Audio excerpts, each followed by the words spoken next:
Man, 2020 is almost over. We're halfway through, and this is the first pair of Nike Dunks that I'm able to touch. That's how hard it's been to get these shoes, for the most case.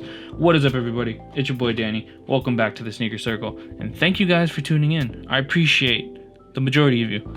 So I just wanted to do a quick little review on this shoe. I haven't been able, like I said, to touch a single pair for retail. I haven't been buying anything resale lately, but I haven't been able to touch, and it's upsetting, but who cares, because I've wanted most of them, right?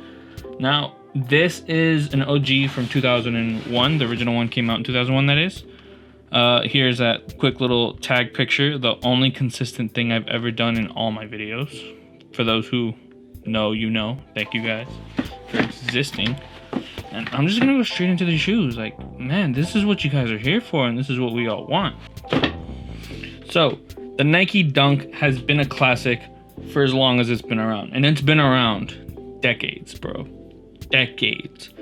2000s was booming with colorways when it came, and the like late 90s and all the way probably to like 2008 maybe, before Jordans really took off, in the sense of like constantly releasing and that being the main key sneaker that everyone was getting. Nike Dunks and Air Forces have some of the greatest collabs and drops ever. No cap. Nike SBs do fall within that range, but you got to treat them as two different beasts. So the Nike Dunk Low is crazy. This is they're nicknamed Brazils, and these 2020 pair have been released as Brazils. But if I'm not mistaken, the actual 2001 pair was supposed to be more for like Oregon colorways. If you've noticed, all the other releases have been like school things. You'll see UNC's are supposed to like release 2021 and just different things like that. Now, when it comes to these, the colorway is beautiful, but you don't get any navy in it, not even on the insole. That kind of pushes it more towards a Brazilian flag, but people want to call them Brazils, just flow with it, right? That's what I'm saying. Now, keep in mind this is a $100 shoe, so when it comes to the quality in the build, treat it like it's a $100 shoe. Don't treat it like it's $300, $400 like at resale, because that's just what they're fetching for right now, if I'm not mistaken, in some sizes. But considering it being a $100 shoe, quality control is actually not that bad. The leather's pretty nice. You can tell it's kind of coated, probably for durability.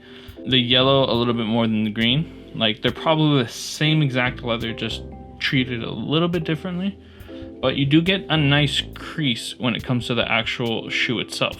See, let me give you a little indentation. It reminds me, it's not as bad as the black leather on most Air Jordan, like Breads or Royals or any shoe that really has that black leather.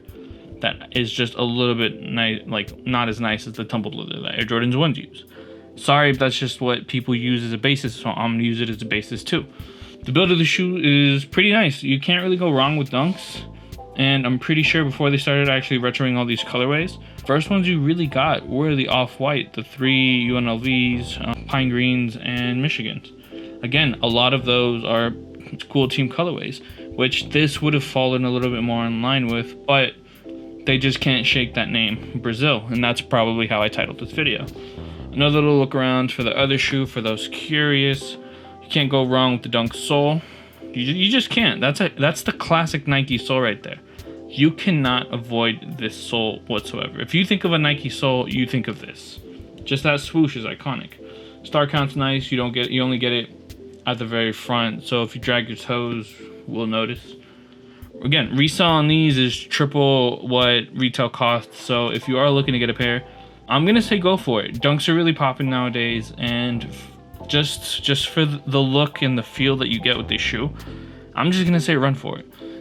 I'm glad I finally was able to pick up a pair, but it just makes me want the colorways I really missed out on even more. One thing when it comes to the quality is, back in the day with Dunks and more Nike SBs, because that used to be like what I was most familiar with, one way to check the quality and stuff like this is you kind of see like a little outline swoosh on the inside. I'll try to maneuver it as best I can. But for these 2020 Dunks, it's not a consistent thing. So you'll get that little outline, you see it like right here, just before the stitches, and you will not see it on any other swoosh.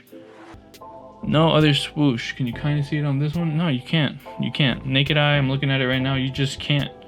which is fine. It's a thing of the past. It's not a good way to legit check shoes anymore.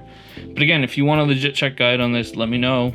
If I don't get a lot of comments, but you still want one, just hit me up on IG. Drop a comment on YouTube first, because IG usually gets like, I don't know, you guys get sent to my other folder, and I can't see you guys. And it's like a week goes by, I decide to check it, and I get like 2-3 messages, and I feel bad. I feel terrible. So if you guys want to message me to legit check the pairs you have, definitely leave a comment down here below first, because that's how I see it. I get notified. I don't get notified on IG. My bad. I'm gonna see you guys in the next video. This already took longer than I wanted it to.